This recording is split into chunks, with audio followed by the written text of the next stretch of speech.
quand je disais tout à l'heure que notre pays n'a pas réellement de problème politique, mais de problème économique. Alors pourquoi je le dis? Parce que je fais en arrière. Nous avons connu dans ce pays deux alternances pacifiques. En 2012, on a connu, en 2000 d'abord, nous avons connu une alternance pacifique. En 2012 également, nous avons connu une autre alternance pacifique. Et aujourd'hui, avec le scrutin du 24 février, encore une fois, 2019, ça montre une certaine maturité du peuple sénégalais. Je dis que le peuple sénégalais, sur l'échiquier international, s'est déjà positionné comme une puissance politique, reconnue par tous les États. On vient de terminer une élection. Regardez combien de pays ont adressé des félicitations à l'endroit du président Macky Sall et du peuple sénégalais. C'est pour cela que nous disons réellement que oui, souvent, nous sommes en démocratie, c'est plusieurs partis politiques. Chaque parti aujourd'hui aspire un jour d'arriver à la magistrature suprême.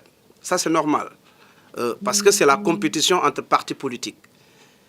Mais regardez tout ce qu'on avait dit dans ce pays. Mais à la fin, il n'y a pas eu de problème. Il n'y a pas eu de violence, entre guillemets. C'est pour cela que nous disons que réellement, on n'a pas de problème politique, mais de problème économique. De problème économique parce que si on voit l'évolution de notre taux de croissance de 2012 à 2019, on est passé de 1,7% à 7,2%. Nous disons que si cette tendance est maintenue, on peut bel et bien arriver à un taux de croissance égal à 2 chiffres, mais un taux de croissance de qualité.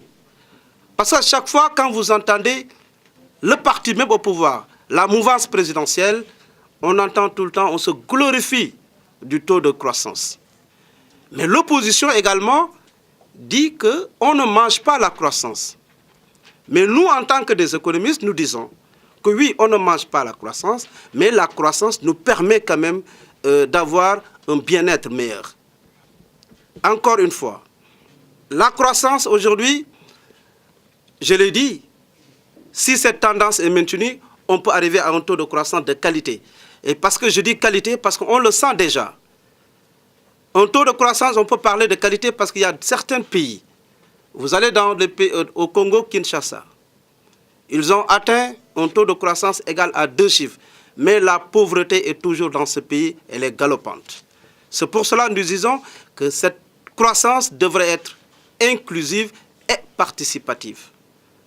Inclusive et participative, ça permettra quand même d'avoir un taux de qualité, un taux de croissance de qualité, où chaque citoyen participe à la réalisation de cette croissance, mais on sent également une redistribution des fruits de la croissance. Il n'y a pas de croissance s'il n'y a pas cette redistribution. Aujourd'hui, il y a des instruments dans ce pays, tels que le PUDC, tels que la couverture maladie universelle, les bourses de sécurité familiale. Voilà des instruments au plan social qui permettent aujourd'hui d'affirmer qu'on sent cette croissance-là.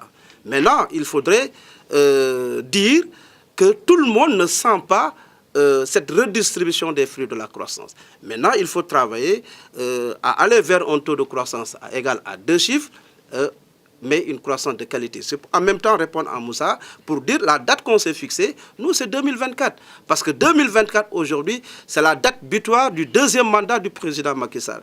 S'il a réussi à booster ce taux de croissance à de 1,7 à 7,2, on dit que cette croissance, cette tendance, si elle est maintenue, on peut bel et bien arriver à un taux de croissance de qualité égal à 2 chiffres en 2024.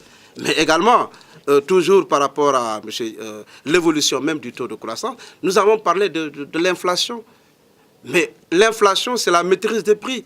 Mais au niveau sous-régional, la norme, c'est 3%. Mais aujourd'hui, nous sommes à 1,3%. Donc cela veut dire quoi?